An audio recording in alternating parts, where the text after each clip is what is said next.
ಇವತ್ತಿನ ಈ ಒಂದು KSRTC ಜರ್ನಿ ಭಾಳನೇ ಸಖತ್ತಾಗಿರುತ್ತೆ. ನಾನು ಟ್ರಾವೆಲ್ ಮಾಡ್ತಿದ್ದೀನಿ ಹೊಸಪೇಟೆಯಿಂದ ಹೈದರಾಬಾದಿಗೆ. ಈ ಒಂದು ಬಸ್ ಸ್ಟಾರ್ಟ್ ಆಗೋದು ರಾಣೆಬೆನ್ನೂರಿಂದ. ನೀವೇನಾದರೂ ವಿತಿನ್ ಕರ್ನಾಟಕದಲ್ಲಿ ನೈಟ್ ಟೈಮಲ್ಲಿ ಏನಾದರೂ ಟ್ರಾವೆಲ್ ಮಾಡ್ತಿದ್ರೆ ಬುಕ್ ಮಾಡ್ಕೊಂಡೆ ಟ್ರಾವೆಲ್ ಮಾಡ್ಕೊಳ್ಳಿ. ಯಾಕಂತಂದರೆ ಆಧಾರ್ ಕಾರ್ಡ್ ಫ್ರೀ ಇರೋದ್ರಿಂದ ಭಾಳಷ್ಟು ಬಸ್ಸಸ್ ಎಲ್ಲ ಫುಲ್ ಆಗ್ತಿದ್ದಾವೆ. ಟೈಮ್ 10 ಗಂಟೆ ಆಯ್ತು ಅಂತ ಹೇಳಿ ಹೊಸಪೇಟೆಗೆ ಬಾಯಿ ಹೇಳ್ತಾ ಕಂಪ್ಲಿಗೆ ಸ್ವಾಗತ ಮಾಡೋಣ.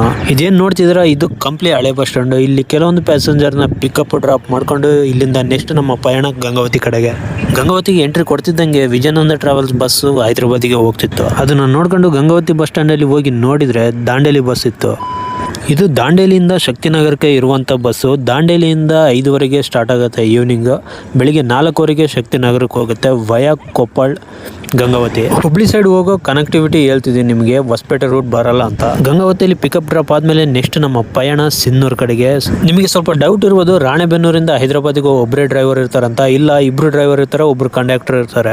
ರೀಸೆಂಟಾಗಿ ಒಂದು ವಿಡಿಯೋ ಮಾಡಿದ್ದೆ ಹೈದರಾಬಾದಿಂದ ಕಾರವಾರ್ಗೆ ಹೋಗುವಂಥ ಬಸ್ ಬಗ್ಗೆ. ಅದು 1.1 ಮಿಲಿಯನ್ ವ್ಯೂಸ್ ಬಂದಿದ್ದಾವೆ. ಇದೇ ಥರ ನಿಮ್ಮ ಸಪೋರ್ಟ್ ಇರಲಿ. ಭಾಳಷ್ಟು ಜನ ಸಪೋರ್ಟ್ ಮಾಡ್ತಿದ್ದಾರೆ, ಲೈಕ್ ಮಾಡ್ತಿದ್ದಾರೆ. ವೀಕೆಂಡಲ್ಲಿ ಟ್ರಾವೆಲ್ ಮಾಡ್ತಿರೋದ್ರಿಂದ ಭಾಳಷ್ಟು ಜನ ಆನ್ಲೈನಲ್ಲೇ ಬುಕ್ ಮಾಡ್ಕೊಂಡಿದ್ರು. ಅದರಲ್ಲಿ ಸ್ವಲ್ಪ ಜನ ನಿಂತ್ಕೊಂಡೇ ಟ್ರಾವೆಲ್ ಮಾಡಿದ್ರು ಹೈದರಾಬಾದ್ವರೆಗೆ. ಈ ಒಂದು ಸಿಟ್ಟಿಂಗ್ ಬಸ್ ಆದ್ರೂ ಈ ಥರ ಇರುತ್ತೆ ನೋಡಿ ಕೆಲವೊಂದು ಟೈಮ್. ಈ ಗ್ಯಾಪಲ್ಲಿ ಸಿನ್ನೂರು ಬಂದಿರೋ ನಾವು ಇಲ್ಲಿ ಪಿಕಪ್ ಡ್ರಾಪ್ ತಗೊಂಡು ನೆಕ್ಸ್ಟ್ ನಮ್ಮ ಪಯಣ ಮಾನ್ವಿ ಮತ್ತೆ 2 ಕೋಟೆಗಳ ಮಧ್ಯೆ ವೆಲ್ಕಮ್ ಮಾಡೋ ರಾಯಚೂರು ಬಸ್ ಸ್ಟ್ಯಾಂಡ್ಗೆ.